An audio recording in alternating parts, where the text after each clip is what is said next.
Farid, do you think iPhone has been overrated, especially on campuses? For it to be overrated, it's doing what it should. That's why I said Apple product delivers. You get a point. Not that other product doesn't, but the reason why Apple product is gaining the hype is, first of all, it's a symbol of luxury. That is one. But Symbol of luxury. yeah, everyone wants to be seen with Apple products. See that, oh, indeed, he's. That's not. It shouldn't. That should be the motive No, of I feel people. like it's kind of something that people look at it and tell like the background you are coming from. Yes, yes. Because one, Apple is look.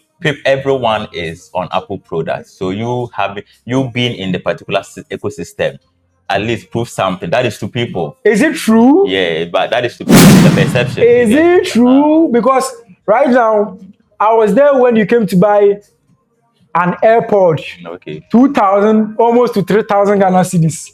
Yes. And you see your ear right now as I'm talking to you. And a student will also take 200 cedis or 100 cedis and go and buy the same AirPod Yeah. and will be using it. Do you feel like he is too cheap to be using that as compared to you using the original?